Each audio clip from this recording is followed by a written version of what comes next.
Boring పదాల లిస్టులను ఎప్పటికీ గుర్తుండిపోయేలా మార్చే ఈ అద్భుతమైన విశ్లేషణకు స్వాగతం. స్టార్ట్ చేద్దామా?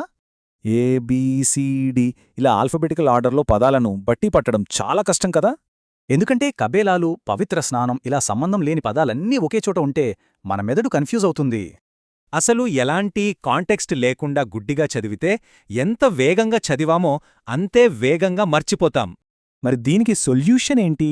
అదే థీమాటిక్ చంకింగ్, అంటే పదాలను ఒక కాన్సెప్ట్ లాగా గ్రూప్ చేయడం.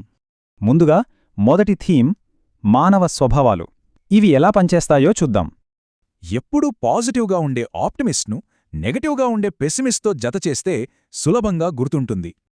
అలాగే స్వార్థపరుడైన ఈగోయిస్ట్ను పరోపకారి అయిన ఆల్ట్రూయిస్ట్కు ఆపోజిట్గా పెట్టుకుంటే బుర్రలో ఫిక్స్ అయిపోతుంది. కొన్నిసార్లు సింగిల్ పదాలు కూడా భలే ఉంటాయి. ఉదాహరణకు నాన్ స్టాప్గా మాట్లాడేవాళ్లని లొక్వేషియస్ అంటారు.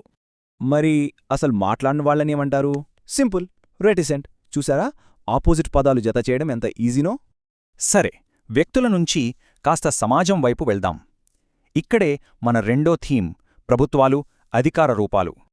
పాలన, అధికారం అనే కాన్సెప్ట్తో పదాలను గ్రూప్ చేస్తే చాలా లాజికల్గా, నీట్గా అర్థమవుతాయి.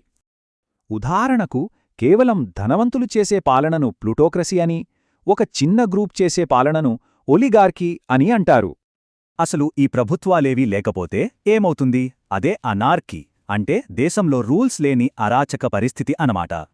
నెక్స్ట్ థీమ్ చాలా ఇంట్రెస్టింగ్. అదే మానవుల భయాలు లేదా ఫోబియాల అధ్యయనం. ఎత్తులు, ఓపెన్ స్పేసెస్ లాంటి ప్లేసెస్కు సంబంధించిన భయాలను ఒకే చోట చేర్చితే ఎగ్జామ్స్కు భలే పనికొస్తుంది. కుక్కల భయం, పాముల భయం, ఇలా జంతువులకు సంబంధించినవన్నీ ఒకచోట గ్రూప్ చేస్తే చాలా తొందరగా నేర్చేసుకోవచ్చు. మీకు తెలుసా, అబద్ధాలు చెప్పాలన్నా కొందరికి భయమే. దాన్ని మితోఫోబియా అంటారు. కొంచెం ఆశ్చర్యంగా ఉంది కదూ. అలాగే ఎప్పుడూ పనిచేయాలనే విపరీతమైన కోరికను ఎర్గోమేనియా అంటారు. దీన్ని అబ్సెసివ్ మేనియా అని కూడా అనొచ్చు. ఫైనల్గా థీమ్స్ ద్వారా వొకాబులరీని మాస్టర్ చేయడం. ఎప్పటికీ గుర్తుండాలంటే థీమ్ పట్టుకోండి, ఆపోజిట్ పదాలను జతచేయండి, మంచి కథ అల్లండి. అంతే, వెరీ సింపుల్. పదాలు నేర్చుకునేటప్పుడు వచ్చే కష్టాలన్నింటికీ ఈ థీమాటిక్ పద్ధతి నిజంగా ఒక పెనేసియా, అంటే సర్వరోగ నివారిణి లాంటిది. కేవలం ఐడియాలను కనెక్ట్ చేయడం ద్వారా వేలాది పదాలను బట్టి పట్టకుండా చాలా ఈజీగా నేర్చుకోవచ్చు. మరి ఈ కొత్త పదాల్లో ఏ పదం మీ పర్సనాలిటీని లేదా భయానికి ఖచ్చితంగా సూచిస్తుందో ఒకసారి ఆలోచించండి.